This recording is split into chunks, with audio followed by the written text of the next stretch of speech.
Welcome to today's webinar, Preventable Deaths, a Public Health Crisis. During today's presentation, attendees will be in a listen-only mode. If during the program you would like to submit a question, please use the chat pod located in the lower left corner of your screen. Type your question in the box at the bottom and click Send. If you have any technical difficulties, you may contact the help desk at 877-297-2901, or you may also enter your issue into the chat pod in the lower left corner of your screen. Now I'll turn it over to Kevin Smith to introduce our speaker. Please go ahead. Greetings everyone, and thanks for tuning in today. Our webinar today is called Preventable Deaths, and we're going to be looking at some of the factors that are contributing to making preventable deaths reach an all-time high in our country. It's a topic that reaches into a lot of different corners, into our workplaces, into our homes, and onto our roadways. Today we're going to talk a little bit about the changes in accidental death rates and why they've outpaced mortality rates. We're going to talk about transportation-related deaths on the job. We're going to look at some of the economic recession periods and how they relate to motor vehicle deaths. We're going to look at how preventable deaths vary by state. And we'll even talk a little bit about the odds of dying and the different things that are more likely and less likely to strike you. I think we have a few housekeeping items to address. Nadine, do you want to chime in with those?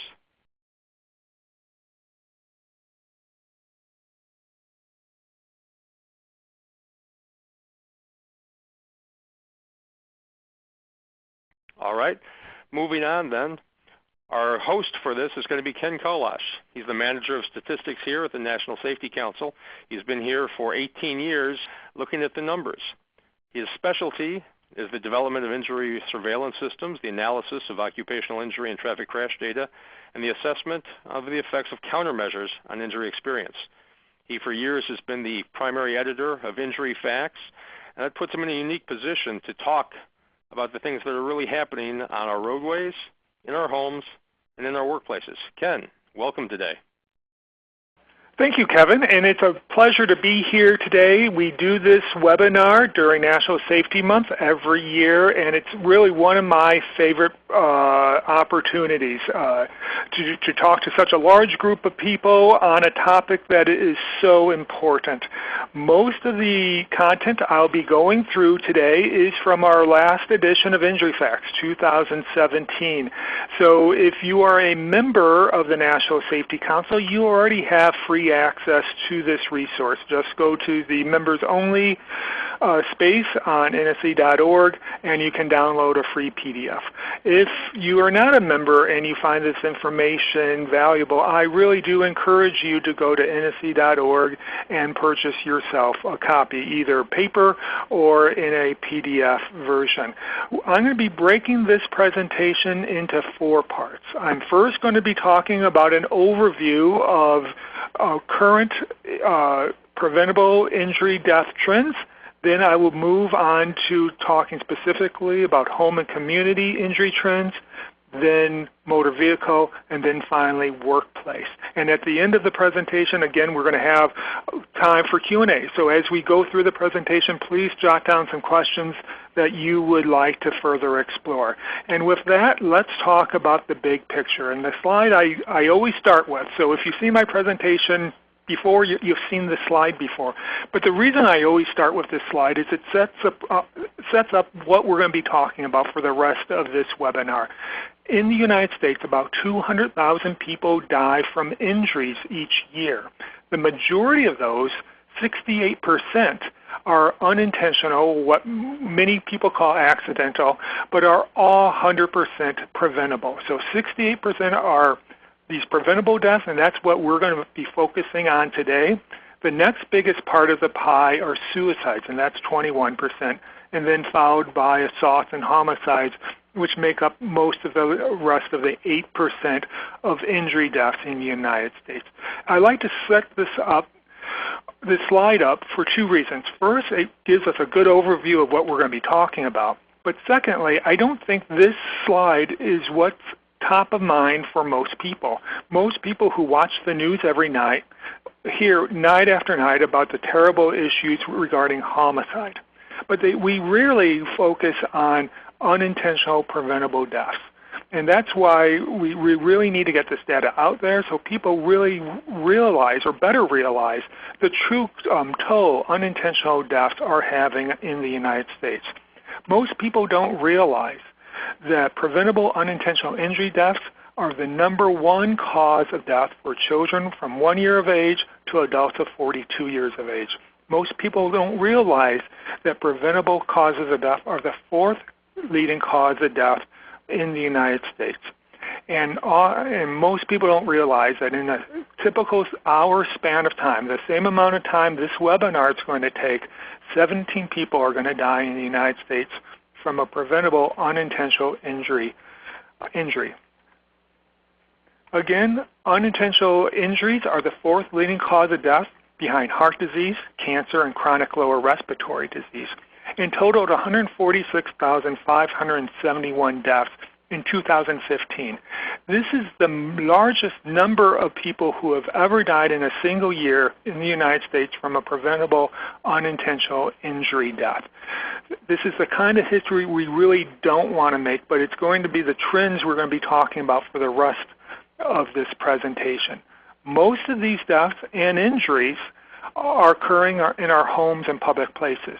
The left pie chart is breaking down the distribution of where fatalities occur in the United States, and the right pie chart is looking at where non-fatal injuries occur in the United States. As you see, both pie charts are really dominated by home as well as public.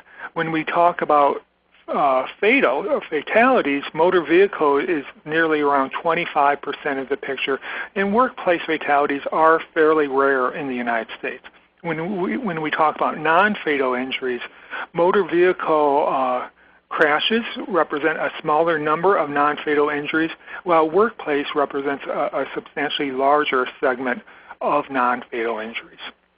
Over the years, over the 100+ years in the United States, we've made great progress. And I need to spend a little time discussing this graph because it's really important.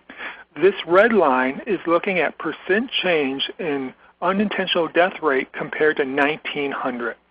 So we're looking at percent change, and the green line's at 0, which indicates there's been no change since 1900.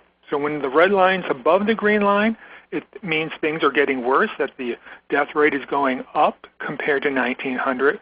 When the red line's below the green line, it means things are safer and the death rate is lower than it was in 1900. And the farther below the green line, the better.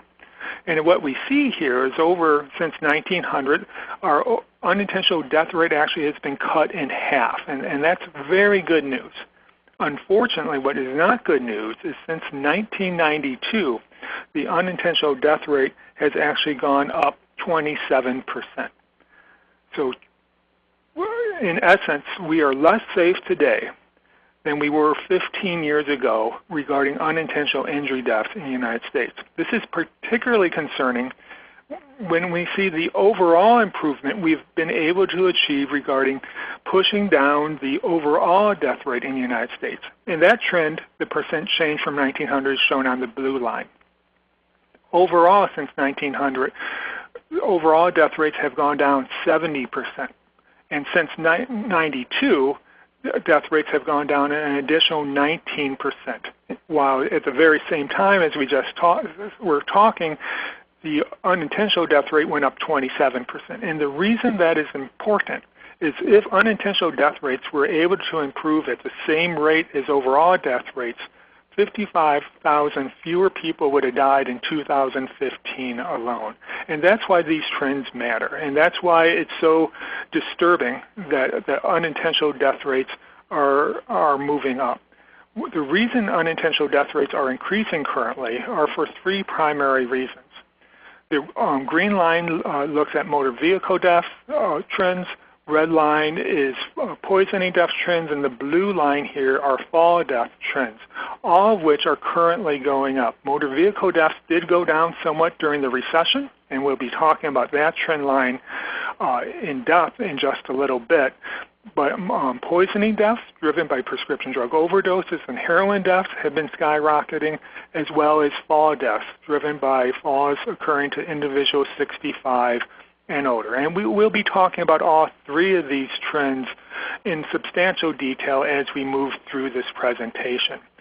These three leading causes of unintentional death in the United States are rather unique in that each of these three impact different age groups. Motor vehicle deaths here in red, and this graph is looking at number of unintentional deaths by single year of age, and the red line are motor vehicle deaths, and we see those peak for young adults from late teens to early 20s.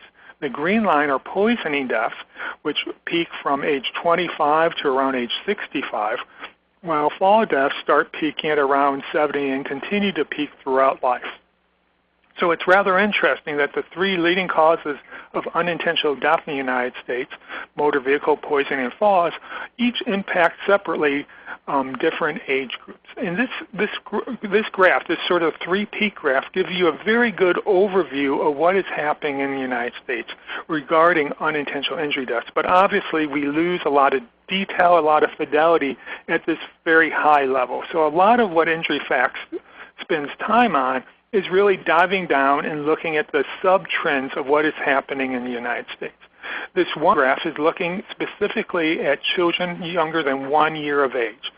The left side pair of bars is looking at the overall age group under 1, and what we see here when we compare deaths between 1999 and 2014, suffocation deaths have gone up 109%, which is terrible. It's devastating. But when we drill down even further and look at the right side of the screen, and look at specifically at non-Hispanic black children, the death rate has gone up 131% between 1999 and 2014. And suffocation deaths for this age group are often associated with unsafe sleeping environments. Let's look at another age group. Now let's look at ages 25 to 64. And we'll start with the left set of bar charts looking at the overall age group. And what we see here is poisoning deaths are increasing by 250% from 99 to 2014. But then we drill down even further looking at the right set of bars at non-Hispanic white females, and the number of deaths skyrocket over 450%. And again, most of these poisoning deaths within this age group are driven by prescription drug overdoses as well as heroin overdoses. Another way of looking at preventable death trends is talking about odds of dying. It's really based off of the same data that we're going to be talking about throughout this presentation, but through analysis we are able to individualize it to an individual. And one of the reasons that's important is, unfortunately, when we're talking about a lot of these trends, we talk about very large numbers that are hard to visualize. For example, in 2014, over 42,000 people died from unintentional poisonings. That's sort of hard to get your head around. It's hard to visualize what 42,000 people look like. But we can personalize that and indicate that in your lifetime, you have one chance in 96 of dying from a poisoning. Similarly, you have one chance in 114 of dying in a motor vehicle incident, while you have one chance in 127 of dying from a fall. This is particularly helpful when we start talking about very rare causes of death that many people worry about. For example, in the United States, approximately 25 people die a year from lightning strikes. Certainly an issue that deserves attention, but when you put it in the terms of odds of dying, and we see that our lifetime odds of dying is 1 in 161,856, it puts it in perspective that we have a much higher odds of dying from poisonings, motor vehicle, or falls than we do from lightning strikes. Obviously, deaths occur throughout our country, but they don't occur at the same frequency in every state. Here's a nice overview map. But if we rank order the states from lowest unintentional death rate to highest unintentional death rate, and I'm sorry for this is a bit of an eye chart, But what's really important takeaway from this chart is, unfortunately, what we see year after year is some of the more rural states end up having the highest death rates. This would include New Mexico, West Virginia, Oklahoma, Wyoming. And there's a few reasons why rural states and rural communities tend to struggle a little bit more with unintentional death rates. First is the current poisoning epidemic we're facing. Again, driven by prescription opioids as well as heroin deaths. This overdose problem is disproportionately impacting our rural communities currently. And that's why you see in purple the very high poisoning death rates. Also, rural states, by their very nature, have more high-speed rural highways. High-speed roads, when an event occurs, tends to be more fatal because crashes occur at higher speeds. Also, when crashes occur in rural communities, they tend to be farther away from trauma centers. So you have longer time to immediate medical care, thus decreasing your chances for survival. And for those two reasons primarily, at least the high picture, is why we typically see rural states have higher death rates than more urban states.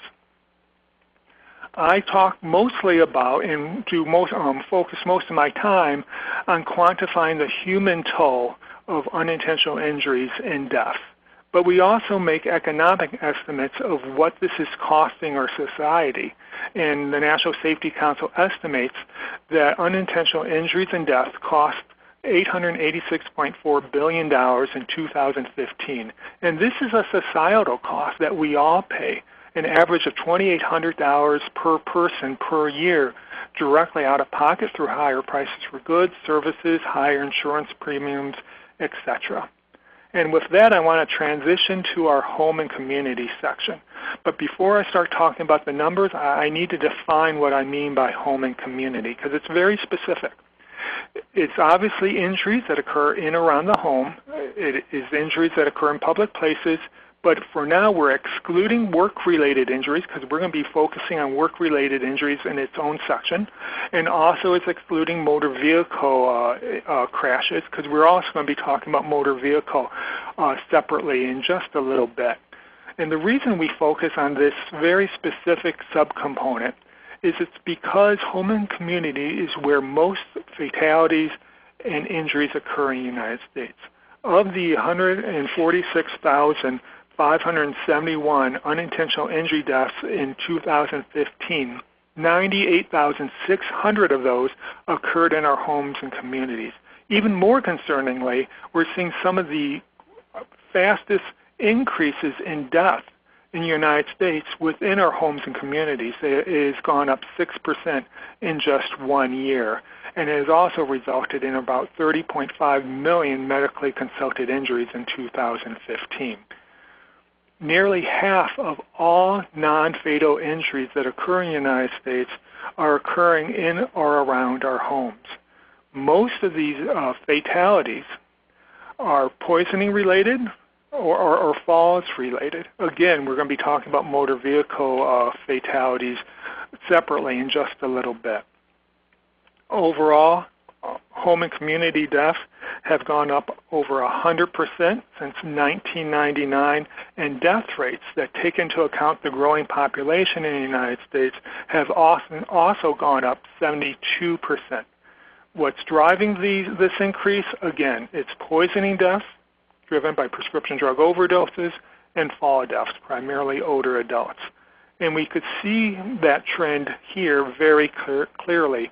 The leading cause of home and community deaths, poisonings, occurring disproportionately among 15 to 64-year-olds. The second leading cause of home and community death, falls, occurring disproportionately among adults 65 and older. And with that, let's focus a little bit on unintentional poisoning. And I do want to clarify, when I talk about poisoning fatalities, it's an adult safety issue. As you can see on the far right pie chart, over 98% of all poisoning fatalities are occurring to adults older than 19 years of age. But poisonings are not just among adults. Poisoning exposures, as measured by cause to poison control hotlines, reflect all age groups. And we see in the far left pie chart, 46% of those causes are for children under 5. When we talk about slightly more serious injuries of poisonings, serious enough to result in an emergency department visit, the middle pie chart, once again we're talking about primarily an adult safety issue, with 90% of all emergency department poisoning visits occurring to adults older than 19. And just as we've been seeing with the overall trends with home and community, poisoning trends are unfortunately skyrocketing. In 2015, 47,478 people lost their lives from an unintentional preventable poisoning. This is an increase of over 450% since '93. And what's driving this? As I've been saying, in the green line, prescription opioid deaths have gone up 448%, heroin deaths have gone up 480%, and benzodiazepines, which are sedatives like Xanax and Valium, have also gone up over 860%. And now with that, let's move to the older adult fall problem we are now experiencing. Overall, since 1999, older adult falls have increased 180% and now account for 28,487 deaths among individuals 65 and older. This increase in both the death and death rate is really a reflection of two underlying reasons. First, demographic changes. There's simply more older adults in our society now than there were in the 90s, so there's more exposure to older adults falling. So just demographic changes is part of the reason for this increase in death and death rates. Another issue is a measurement change. We have a far better estimate of the true impact of older adult falls today than we had in the 90s. And the reason for that is typically older adult falls are not immediately life-threatening events. Very unlike when we will be talking about workplace falls. Many fatal workplace falls result from falling from great heights. Older adults are not falling from ladders or scaffoldings. They're slipping in the bathroom or the kitchen or tripping on a rug. These seemingly insignificant falls result in broken hips or some other medical condition, which puts in place a series of events that eventually result in death. We're much better now in 2015 is connecting a fall event with a subsequent death that it may occur weeks, months, or months following that fall event. So we just generally have a better estimate of how many older adults are falling because of falls. And really your risk for fall death really starts between 65 and 74. The overall death rate for all ages is 10.4 per 100,000 population. So we see here with 65 to 74-year-olds, that death rate increases to 14.8. And now for 75 and older individuals, it truly skyrockets to 120.7. Before I leave the home and community section, I want to highlight a few pages in injury facts for those of you who have access to injury facts. We have a brand new page looking at playground-related injuries. It's a really informative page that focuses on what type of playground equipment is most frequently associated with injuries, where these playgrounds are located, as well as the age of child who is impacted by the injury. Also, we have a new page focusing on fire deaths as well as home fire deaths. And it's a really important highlight because unfortunately for the second year in a row, the number of home fire deaths as well as overall fire deaths has gone up in both 2013 and 2014 after a very long trend line of downward number of deaths. And with that, I would like to move to the motor vehicle section of our presentation. Unfortunately, there's a lot of new trend data out there that I could share with you, and most of it is going in the wrong direction. In 2015, which is our latest final data available, motor vehicle deaths totaled 37,757, which is a 7% increase over 2014. But the National Safety Council also does ongoing surveys with all 50 states to get an estimate of preliminary counts for 2016. And this preliminary program is identified that around 40,000 people died in 2016 in motor vehicle crashes. This marks the second year in a row that the number of motor vehicle deaths in the United States is increasing, and it's also second year in a row that motor vehicle mileage-based death rates have increased. And the reason that's important is mileage death rates take into account the increasing number of miles traveled. So it's not just that we are driving more in 2016 than we did in 2013. Even with that increase in mileage, our risk per mile driven is also increasing. Over this 2-year period, motor vehicle deaths have increased 14% in the United States. Most states have seen an increase in motor vehicle deaths. The only states that have not over this 2-year period are highlighted here in green. This 2-year trend is very highly associated with changing economic conditions. This graph here is looking at the relationship between recession periods and motor vehicle fatality trends. The gray columns represent the recession periods in the United States. The blue line is the number of motor vehicle deaths, and the gold line is motor vehicle death rate per 100 million miles traveled. And what you clearly see when you look at recession periods and number of deaths is the number of deaths tend to go dramatically down during recession periods. This is closely associated with decreasing miles traveled that also occurs during recession periods. When the recession ends and mileage starts creeping back up, what we generally see is the number of motor vehicle deaths also tends to increase. And that's exactly what we're experiencing now.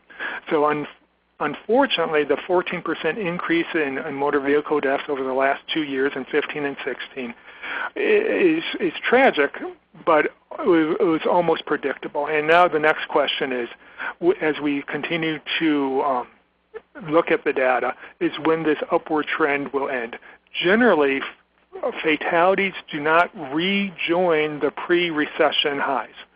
So we should experience some type of decrease in the coming years and start plateauing motor vehicle fatalities at a level below what we were experiencing in the early 2000s. And now let's look at some of the issues that are helping to or contributing to the driving up of motor vehicle deaths. And I would like to start with a focus on young driver fatalities. As a group, motor vehicle deaths are the leading cause of death for 15 to 20-year-olds. They're also, as we're going to explore, disproportionately involved in fatal crashes. Fatal crashes involving at least one young driver resulted in the loss of 4,702 lives in 2015. And this is an increase of nearly 10% compared to 2014. And obviously, we're all impacted by young driver safety. Everyone who shares a road with a young driver is potentially impacted by their safety. In fact, young driver fatalities represent about half the total number of people who die in young driver crashes. In 2015, around 1,900 young drivers died in crashes. Around 1,000 of their passengers died. Around 1,300 occupants of other vehicles died, and around 500 or so pedestrians and bicyclists also died in crashes involving at least one young driver. As I indicated earlier, young drivers are disproportionately involved in fatal crashes. They make up 8% of our population, represent around 5%, 5.5% of licensed drivers, but are involved in 10% of the single vehicle fatal crashes and 8% of the multi-vehicle fatal crashes.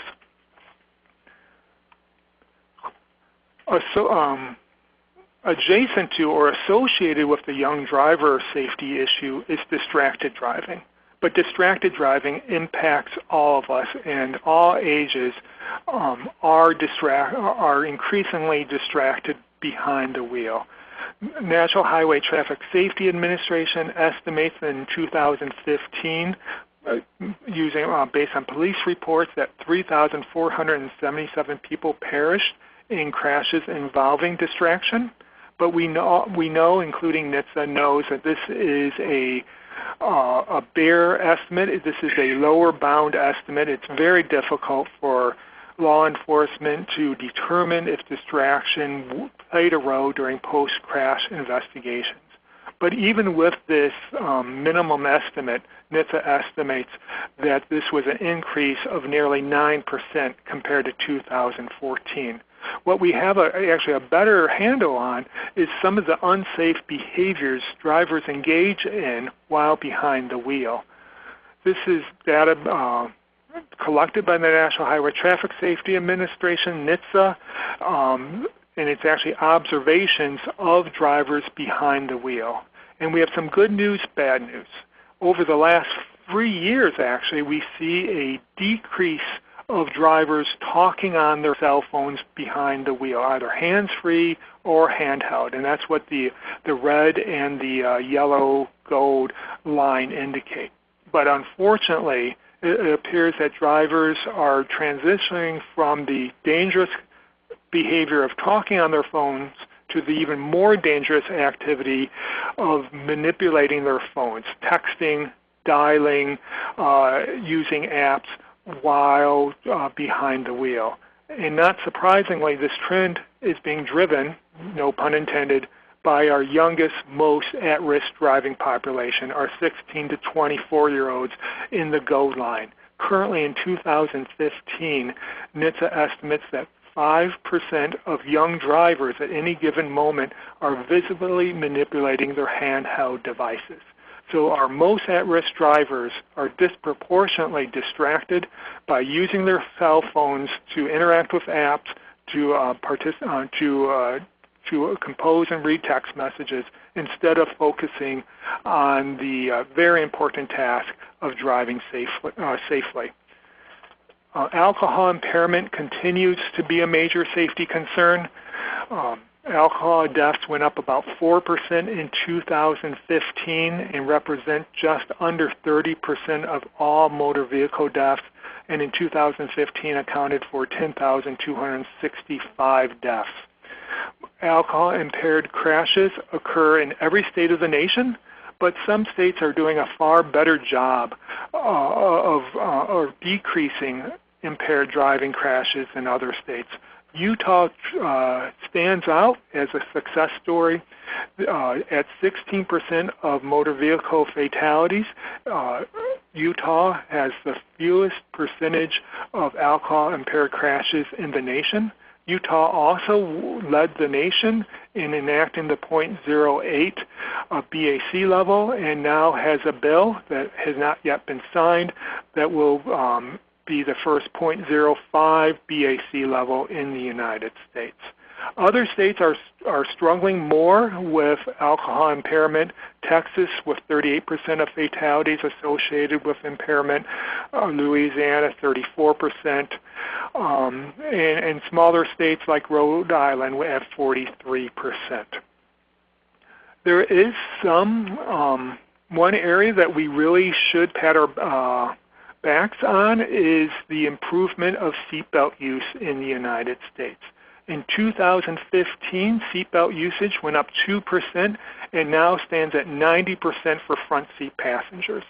This is an first time in U.S. history that seatbelt use has reached 90%.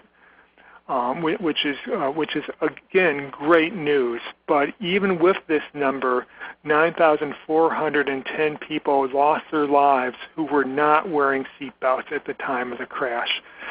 We need to do a better job focusing on making sure every state has primary enforcement laws, because we know primary enforcement laws save lives. And we also need to start focusing more on passengers regardless of where they're sitting, not just front seat passengers. Speeding continues to also be a safety concern. Speeding went up, deaths went up 3% and now account for around 9,557 deaths and represent around 27% of all motor vehicle fatalities. Among some of our more vulnerable road users include motorcyclists. Motorcyclists are also overrepresented in fatal crashes. Motorcycles represent about 3% of registered vehicles and account for about 1% of miles traveled in the United States, but reflect 14% of all fatalities. And unfortunately, the number of motorcycle fatalities is on the increase. It increased 8% from 2014. For those of you who have injury facts, I'd like to highlight a new table we included in this edition on page 121. It's looking at motorcycle fatalities by type of crash. That is, what did the motorcycle collide with, and what contributing factors were present. So we're looking at a number of speeding crashes, number of nighttime crashes, intersection crashes. And what's really interesting to see in this table is about half of all motorcycle fatalities occur at night. Another vulnerable road user group we're very concerned with is the increase in pedestrian fatalities in the United States. Deaths went up about 9.5% in 2015, and what is a particular concern is that not only are the number of deaths increasing in the United States, since 2009, pedestrian deaths have gone up 30%, from 4,100 deaths up to 5,376 deaths. But what's also increasing is the proportion of pedestrians reflect with overall fatalities. In 2004, pedestrians fatalities represented around 11% of overall motor vehicle fatalities. Now in 2015, that percentage is greater than 15%. And with that, let's shift to workplace trends. And workplace fatality trends are actually far better than they are for either home and community or motor vehicle trends. When we look at overall workplace fatalities, which are estimated at 44,836, this is relatively stable from 2014. The majority of workplace fatalities are unintentional and totaled 4,190. And these unintentional deaths did creep up about 1% from 2014. When we look at the industries with the most fatalities, we see construction, transportation, and agriculture, forestry, fishing, and hunting leading the list.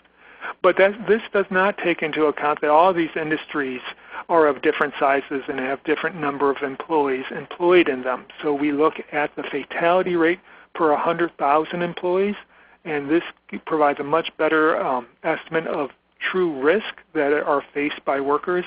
And we see the most at-risk industries are agriculture, forestry, fishing, and hunting, followed by transportation and warehousing, and then finally mining and construction. When we look at how workers are hurt and killed, we have these two pie charts. On the left is the distribution of workplace fatalities, and on the right is the distribution of workplace non-fatal injuries. When we look at fatalities, it's dominated by transportation incidents, which are primarily motor vehicle roadway incidents, then followed by slips and trips, and many of these slips and trip fatalities are falls from a higher level. and then finally violence and other injuries by either persons or animals. When we look on the right side, looking at non-fatal injuries, we see overexertion and bodily reaction injuries. These are often lifting or carrying type injuries, followed by falls, slips, and trips. Most of these non-fatal injuries are falls to the same level, and then finally contact with objects or equipment injuries. Overall in the United States, 2.9 million workers were hurt in 2015, an OSHA recordable case, and this is just in the private industry. In the state and local governments, an additional 0.7 million total OSHA recordable cases was also recorded. Unfortunately, the federal government does not participate in this surveillance program, so we do not have a good estimate of the number of federal employees who were hurt on the job in 2015. Overall, the non-fatal incident rate trends are continuing to improve, and they have ever since the current data collection program has been in place. When we look at the industries with the most number of non-fatal injuries, we see state and local government, followed by educational health services and manufacturing.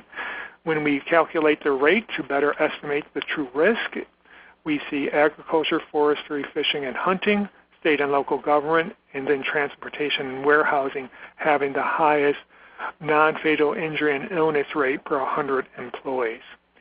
Obviously, workplace non-fatal injuries occur in every state in the country, but unfortunately, we do not have data for every state.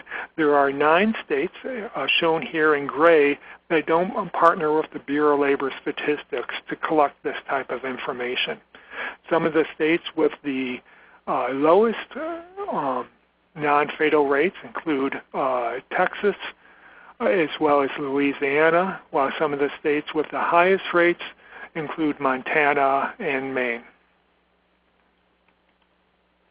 We also have some more cost data on pages 66 and 67 of Injury Facts, focused here on workers' comp data made available to the National Safety Council by the National Council on Compensation Insurance.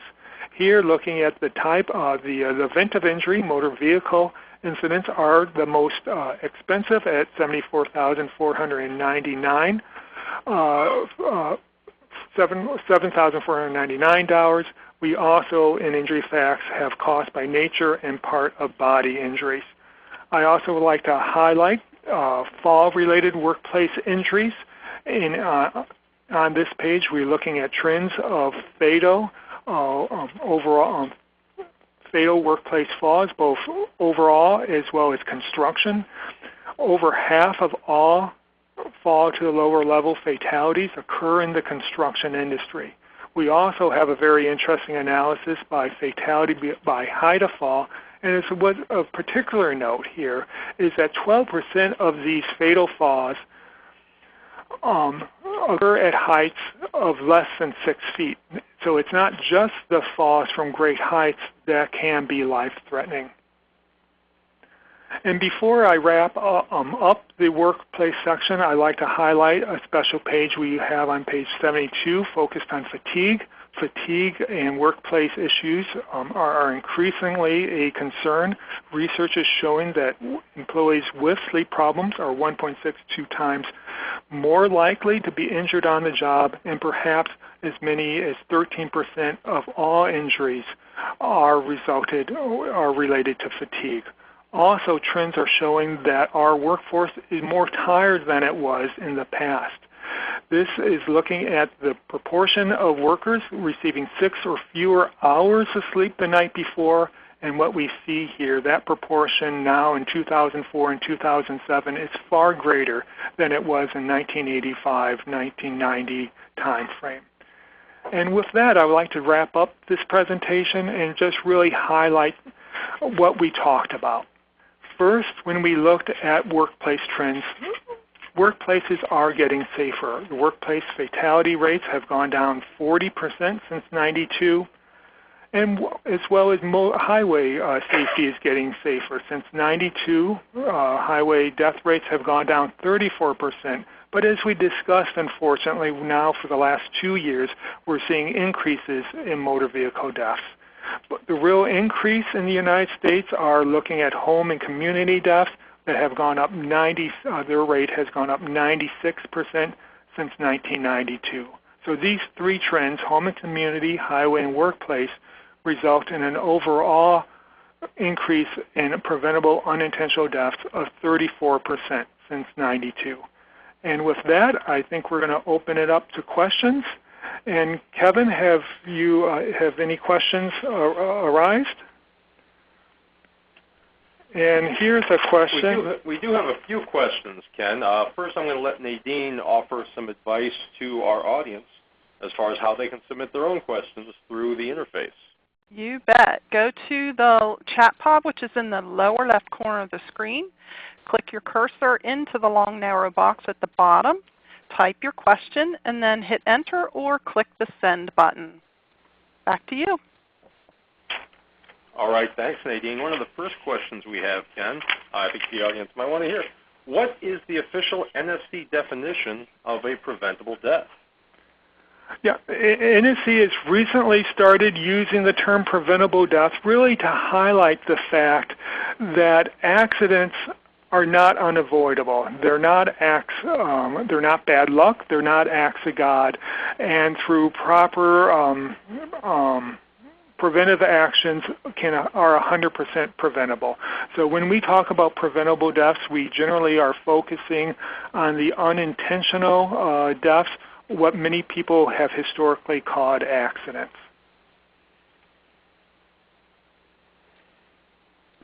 All right, one other question, and this kind of goes back to one topic you touched on right from the start, relates to fall-related deaths. What are the factors that most contributed to that really almost drastic increase in fall-related deaths here in the United States?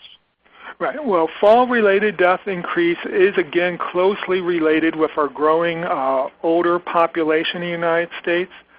And what research has, consistent research has shown, mostly funded or conducted by the Centers for Disease Control, is balance issues are highly related to older adults falling, and interventions like Tai Chi or Golden Slippers, which reimburses older individuals to use health clubs and maintain their physical fitness, have really shown to be very valuable to decrease the likelihood of fall, and have actually have been shown to have a positive return on investment. So not only decreasing the number of injuries, but actually saving money in the long run.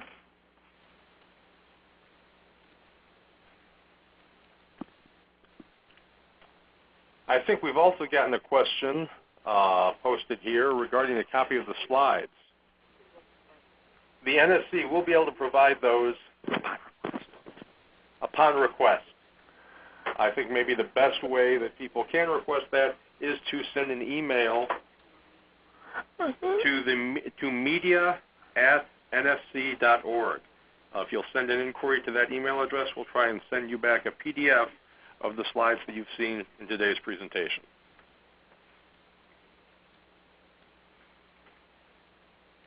One more question that just came up. Ken, hopefully you can address this. With the opioid epidemic in our country, do you have a breakdown on statistics showing the impact of substance abuse overdoses rather than including it with all poisonings? Yes, we break down. We are able to, as we saw in, actually I'm scrolling to a slide, if I'm able to, just a second. I'm just going back to a slide I'll be able to highlight. I'm sorry, here we go. But there is quite a bit of data available by substance.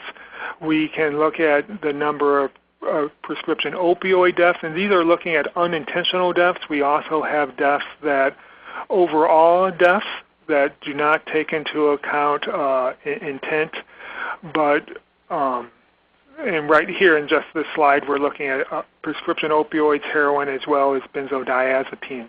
So we can look at it separate from the overall poisoning numbers. Another question that's come in, Ken, coming in from Alabama. The fire-related deaths that we've occurred, have we been able to break them down? Or were any of them, to the best of your knowledge, related to cigarettes, cigars, or electronic cigarettes? I do not have specific numbers on electronic cigarette fire contribution of electronic cigarettes. A really good source for that type of information, and actually the source for the data I shared with you today is the NFPA, the National Fire Protection Association. They do an incredible job and have numerous free reports available on their website that I encourage you to explore.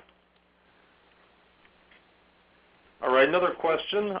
This might be more of a policy than a statistical question, but it raises this issue. If the construction industry has such a high rate of fatality as a result of falls, why is it, Ken, that some construction companies who are repeat offenders are still allowed to remain in business and place their employees at risk by not being more stringent, by not being more diligent in their enforcement on the use and wear of personal protective equipment?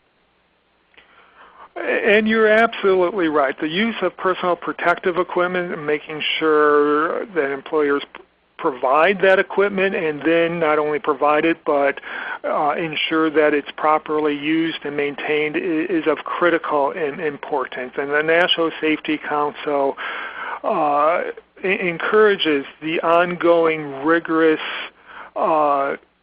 monitoring and enforcement of current OSHA standards, and we hope to continue to see OSHA inspections continue and help contribute to the improvement of workplace safety.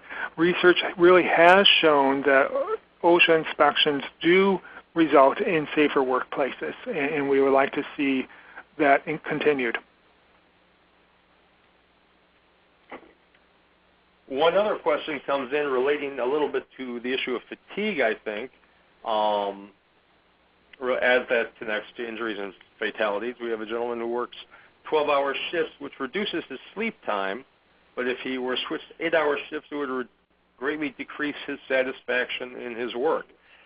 Ken, the question here is, have there been any studies done correlating job satisfaction with injuries and fatalities?